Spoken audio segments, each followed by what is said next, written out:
Hi guys, welcome back to my channel. Today I'm doing another cozy reading vlog. You guys seem to really enjoy the last one. Thank you for all the asking for more, and so I'm going to try to do one or two of these a month maybe and see how that goes. Today we're going to read a couple cozy mysteries, some cozy books, historical fiction maybe, anything in the mystery genre, and I really want to tackle some books from my physical TBR cart because one of my goals this year is to really knock out books on this, keep a little better handle on it.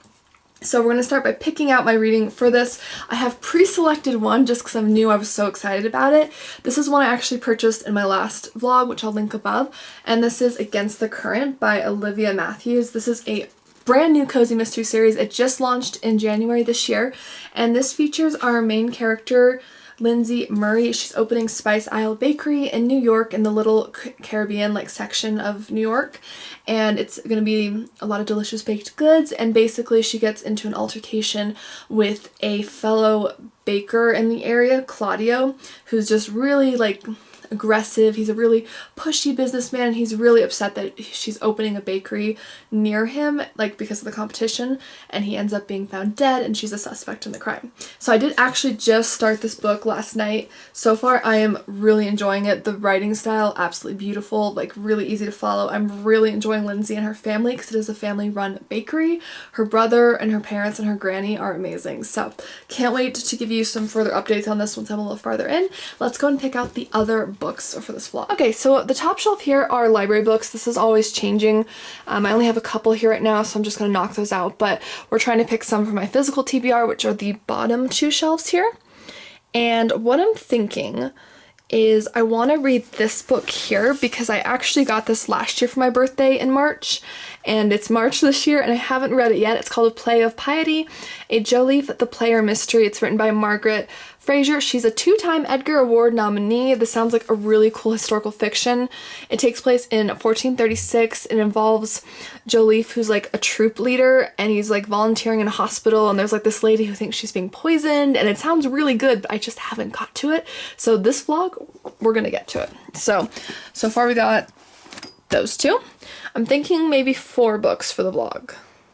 The other one I really want to knock out is this one. I borrowed this from my mom a couple months ago and I haven't got it back to her yet, so we're gonna get it back to her. This is called My Name is Eva, and it's by Suzanne Goldring.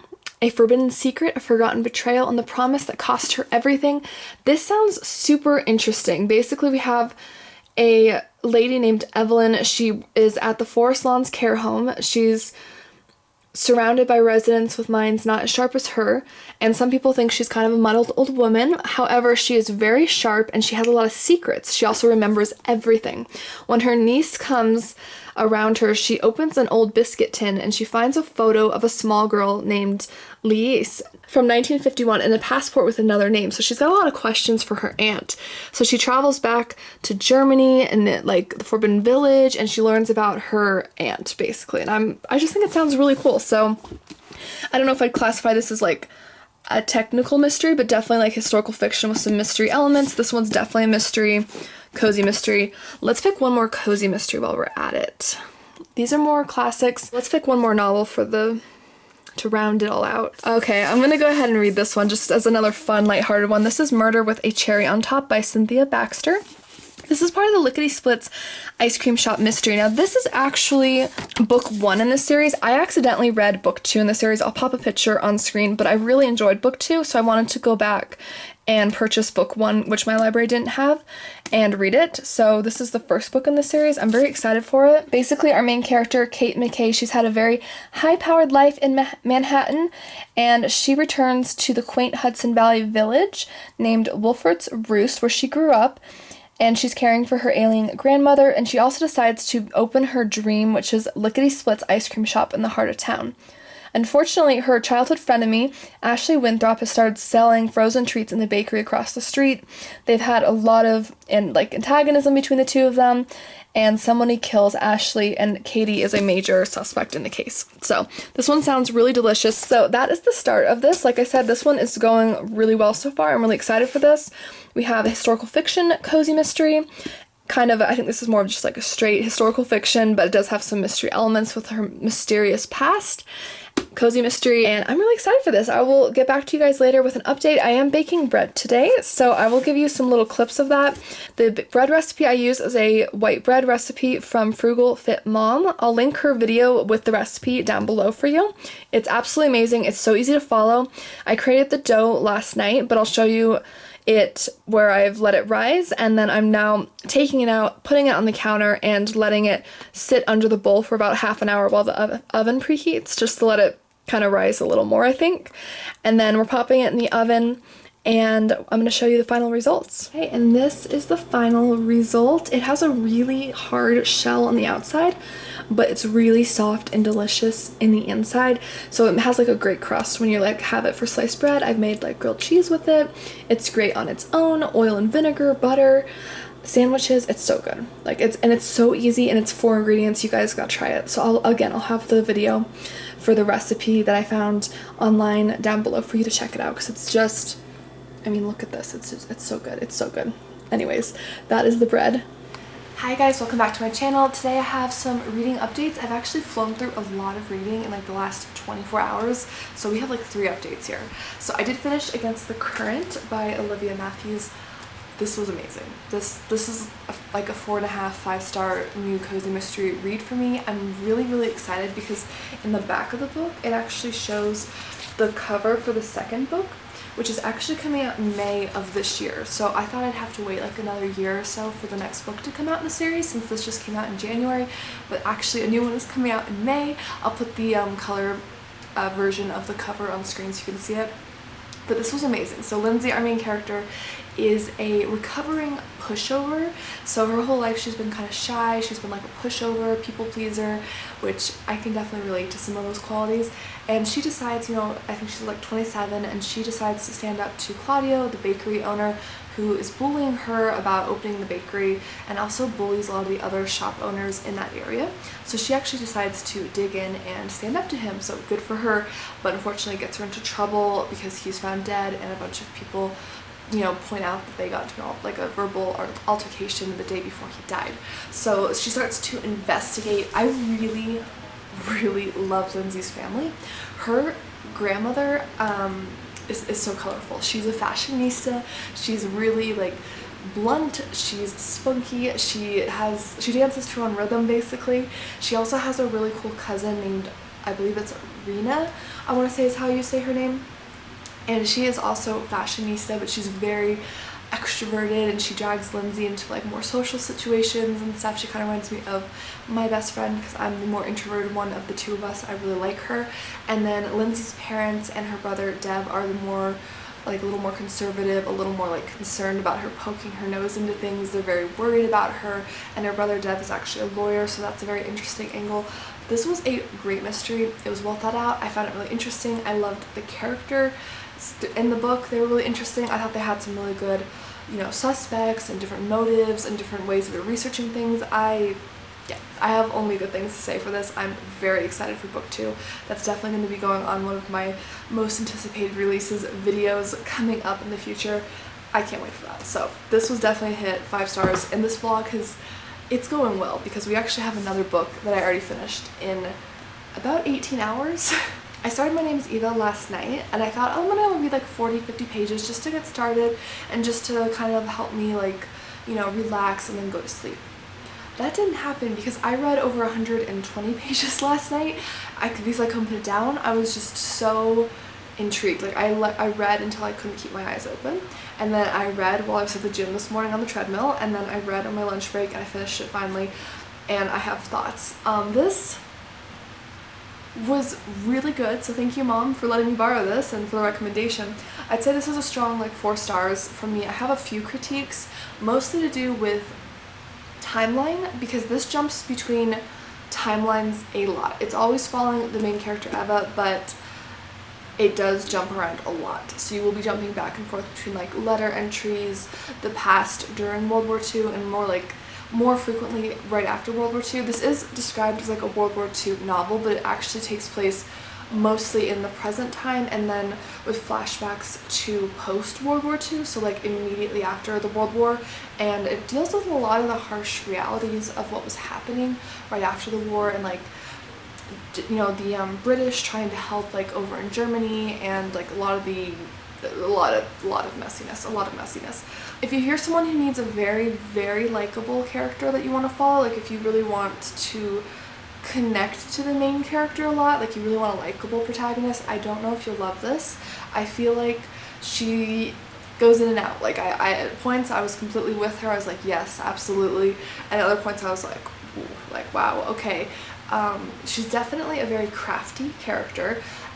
Basically this takes place in 2016, and she's in her like early 90s, I want to say, and she's at a like retirement home like care facility because she has fallen a couple times and she's no longer able to live on her own, and her niece Pat lives in the area and is kind of responsible for her trust and her home, the family home, and is going through it to like declutter things, sell things, you know, figure out what to do with the belongings in the home.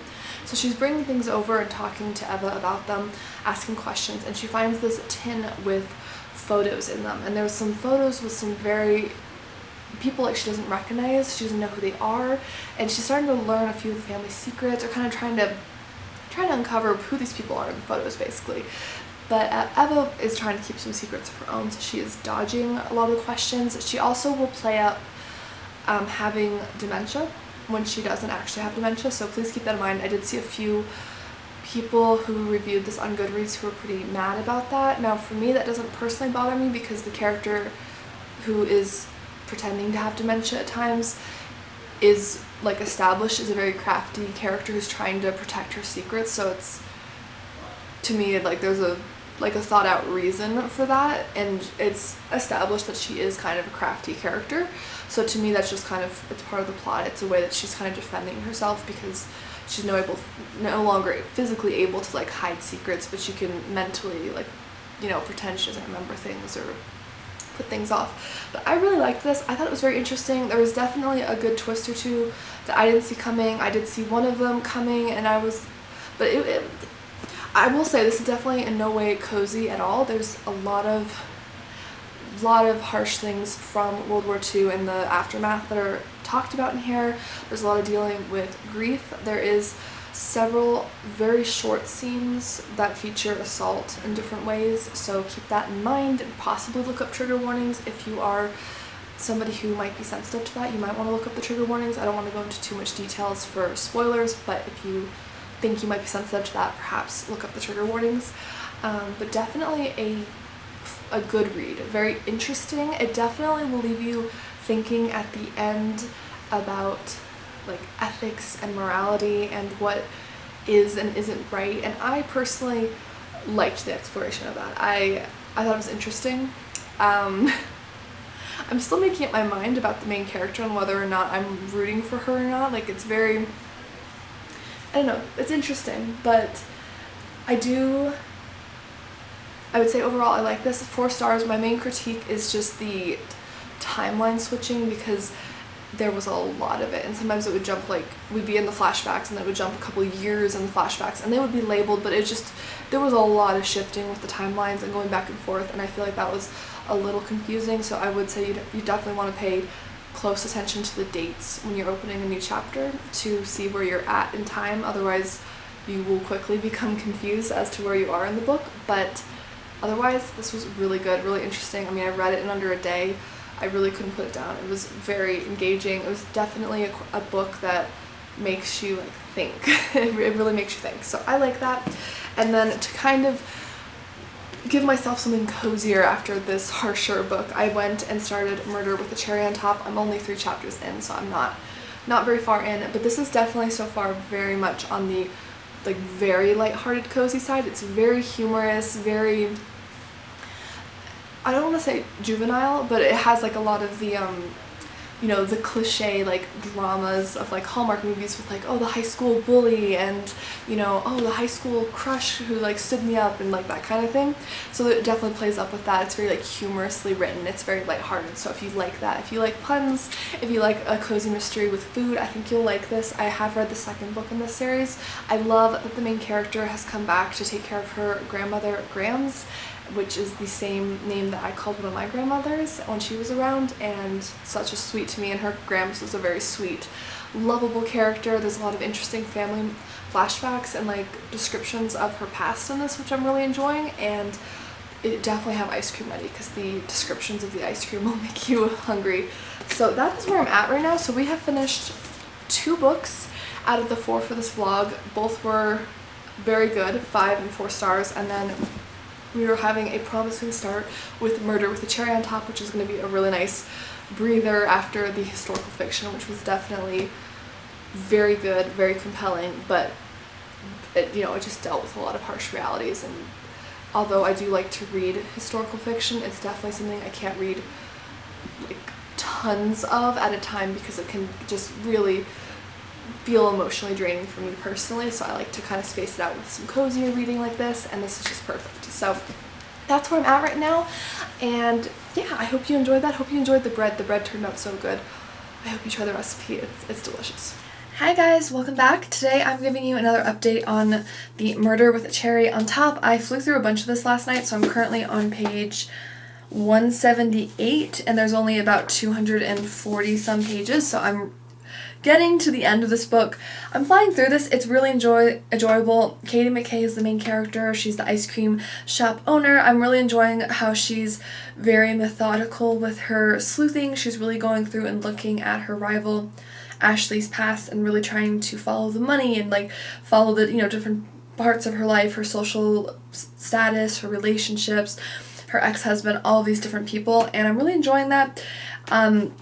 There was a nice little surprise in the middle of this book that I'm really enjoying as well in terms of her own life, and I'm just loving that element of it and what's kind of coming out of that. I don't want to give anything away, but I'm really enjoying this. It's really fun. I'm hoping to wrap it up tonight, but so far it's been a really quick, very lighthearted, humorous, cozy mystery kind of read. I'm really enjoying it. It's a really good break after My Name is Eva, which was definitely very good but very hard-hitting because of the serious nature of what was being written about. And yeah, this is really fun. You definitely want ice cream when you're reading this. I'm so regretful that I don't have any ice cream right now because I've been reading this and it just sounds so good. So definitely eat some ice cream when you're reading this because you'll want some. You'll definitely want some after hearing about all of the cool flavors that Katie comes up with. Hey guys, last update for this vlog. I have quite a bit to say. So I did finish Murder with a Cherry on Top. This was really fun, 3.5 stars, fun writing, fast paced, really short cozy mystery. It's only like 240 pages, so really easy to fly through. The ending for this really threw me. I actually did not see it coming. I had a suspicion about who did it, but the why and the how and all of that was like, did not see that coming. I was really pleasantly surprised by the ending and how everything came together. There were some clues that I completely missed, so I'm really pleased with this. I will plan on continuing to read this. So this was book 1 in the Lickety Splits Ice Cream Shop Mystery Series, and I already had read book 2 in a previous one from my library, so I want to see if they have more in this series because this was really enjoyable, and I think Kate's a really fun character. I really like her relationship with her niece and her grandmother. They're fun to read about and to kind of see their adventures as well, so I'm excited for this. The flavors they talk about in this are to die for. Like, definitely have ice cream on hand. You'll want ice cream or something sweet when you're reading this because the flavors, oh my goodness. Lastly, I have kind of a disappointing note to end on, and part of it is on me and not the book, but part of it is the book too, so we'll see. This one's called The Play of Piety. It's a Joliffe the Player mystery by Margaret Frazer. Now, her writing is absolutely beautiful.